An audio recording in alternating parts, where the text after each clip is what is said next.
पिछली वीडियो में हमने असामान्य मनोविज्ञान के इतिहास का अध्ययन किया था।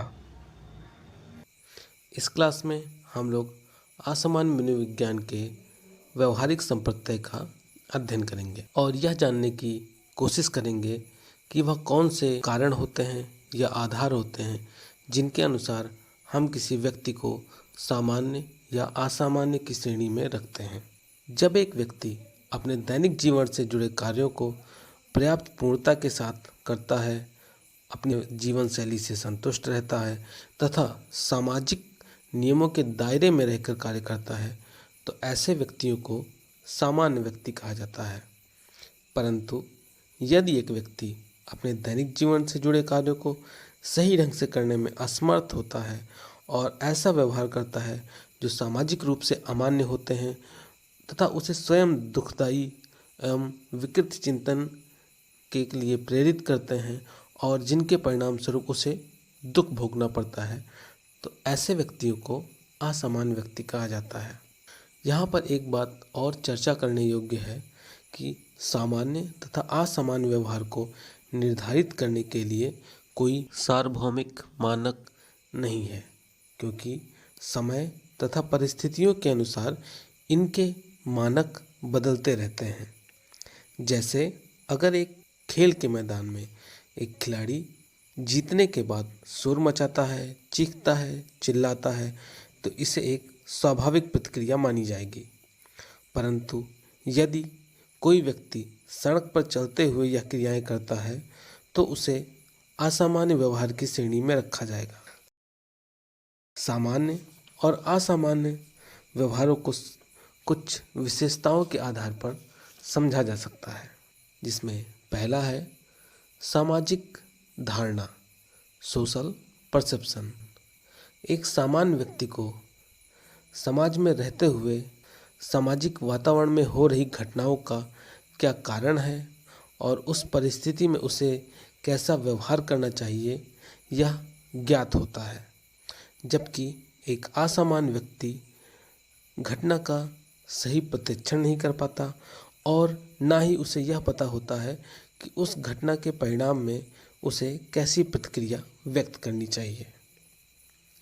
इसके बाद हम चर्चा करेंगे आत्मधारणा की। एक सामान्य व्यक्ति की स्वयं के प्रति एक निश्चित धारणा रहती है। उसे अपनी कमजोरियों, अपनी ताकत का पता होता है। इसके साथ साथ वह अपनी भावनाओं पर पूर्ण नियंत्रण रखने में सक्षम होता है। जबकि असामान्य व्यक्ति को अपनी कमजोरी तथा ताकत का अनुमान नहीं होता, उसका अपनी भावनाओं पर नियंत्रण नहीं होता है और उसकी भावनाएं क्षण क्षण पर बदलती रहती हैं। अगला पॉइंट है समायोजन का स्तर, लेवल ऑफ एडजस्टमेंट। समायोजन की समस्याएं सभी के साथ पाई जाती हैं, किंतु एक सामान्य व्यक्ति समायोजन की समस्याओं के साथ आसानी से समझौता कर लेता है और वह नई परिस्थितियों के अनुरूप खुद को ढाल लेता है। परंतु एक असामान्य व्यक्ति ऐसी परिस्थितियों में खुद को ढालने में असमर्थ होता है और वह ऐसी परिस्थितियों में असामान्य व्यवहार प्रदर्शित करता है। कुछ अन्य मनोवैज्ञानिकों ने सामान्य एवं असामान्य व्यवहार को समझने के लिए कई कसौटियों के बारे में बताया है, जिनमें पहला है मानक अतिक्रमण। प्रत्येक समाज का एक मानक होता है, एक नियम होता है। जब एक व्यक्ति उस समाज में रहते हुए उस मानक या उस नियम के अनुरूप कार्य करता है, तो उसके व्यवहार को सामान्य व्यवहार की श्रेणी में रखा जाता है। परंतु यदि उस व्यक्ति का व्यवहार उस सामाजिक नियमों एवं मानकों के अनुरूप न होकर अलग होता है, तो ऐसे व्यक्तियों को असामान्य और उनके व्यवहारों को असामान्य व्यवहार की श्रेणी में रखा जाता है। मानक अतिक्रमण कसौटी की कुछ कमियां भी हैं, क्योंकि अलग अलग समाज के अलग अलग मानक होते हैं, अलग अलग नियम होते हैं। अर्थात एक ही व्यवहार एक समाज में सामान्य माना जाता है तथा वही व्यवहार दूसरे समाज या संस्कृति में पहुंचने पर असामान्य व्यवहार की श्रेणी में आ जाता है। जैसे विदेशों में छोटे परिधान पहनना एक सामान्य सी बात है, परंतु भारतीय सभ्यता की बात करें तो छोटे परिधान पहनने वाले व्यक्तियों को कई बार असामान्य व्यवहार की श्रेणी में रखा जाता है और इन व्यक्तियों को असामान्य व्यक्ति माना जाता है। अगला पॉइंट है व्यक्तिगत व्यथा, पर्सनल डिस्ट्रेस।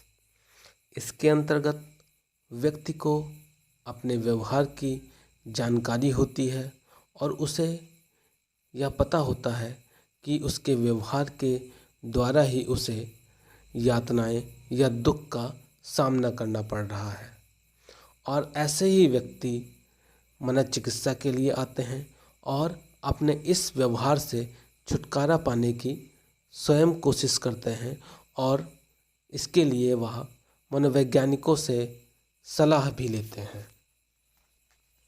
इन बिंदुओं के अलावा भी कई अन्य संप्रत्यय भी हैं जिनके आधार पर मनोवैज्ञानिकों ने असामान्य व्यवहार को समझने की कोशिश की है।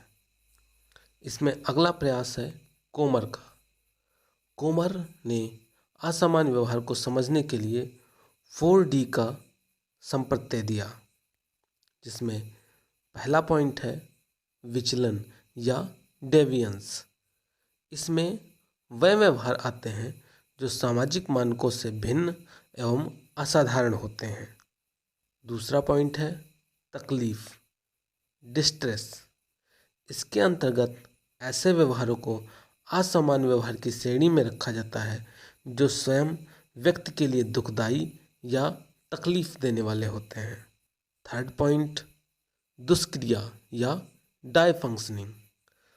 ऐसे व्यवहार जो व्यक्ति के दिन प्रतिदिन के क्रियाकलापों में बाधक सिद्ध होते हैं तथा व्यक्ति को इतना अधिक अशांत कर देते हैं कि वह साधारण परिस्थितियों में भी समायोजन करने में असमर्थ होता है, तो ऐसे व्यवहारों को असामान्य व्यवहार की श्रेणी में रखा जाता है। लास्ट पॉइंट है खतरा, डेंजर। असामान्य व्यक्तियों में असावधानी, निर्णय की कमी, ईर्ष्या, द्वेष आदि अधिक देखे गए हैं और उनके व्यवहार स्वयं उनके लिए तथा दूसरों के लिए खतरनाक साबित होते हैं। इसलिए ऐसे व्यक्तियों के व्यवहारों को असामान्य व्यवहार की श्रेणी में रखा जाता है। इसी के साथ यह क्लास यहीं पर समाप्त होती है। आपके इस चैनल पर अब तक सोशल साइकोलॉजी, समाज मनोविज्ञान, साइकोपैथोलॉजी या मनोरोग विज्ञान, बेसिक साइकोलॉजिकल प्रोसेस, सांख्यिकी, स्टैटिस्टिक्स, रिसर्च मैथोलॉजी, शोध अनुसंधान, इन सभी से संबंधित नोट्स के वीडियोस अवेलेबल हैं। इनके साथ साथ MCQ टाइप क्वेश्चंस भी, ऑब्जेक्टिव क्वेश्चंस भी, जिसमें सोशल साइकोलॉजी से रिलेटेड, एबनॉर्मल साइकोलॉजी से रिलेटेड, पर्सनालिटी मेंटल टेस्ट से रिलेटेड, स्टैटिस्टिक्स, सांख्यिकी से संबंधित, रिसर्च यानी शोध से संबंधित, गाइडेंस काउंसलिंग, परामर्शन एवं निर्देशन से संबंधित, इन्वायरमेंटल साइकोलॉजी और लास्ट में साइकोलॉजी प्रैक्टिकल से संबंधित कंप्लीट वीडियोस चैनल पर मिल जाएंगे। आपको इन वीडियोस के लिए सिर्फ यहाँ पर जो आपका वीडियो के नीचे टाइटल है, टाइटल के सामने आपको डिस्क्रिप्शन का एरो दिख रहा है, इस एरो पर आप क्लिक करेंगे, नीचे आपको सभी प्लेलिस्ट के लिंक प्रोवाइड हैं।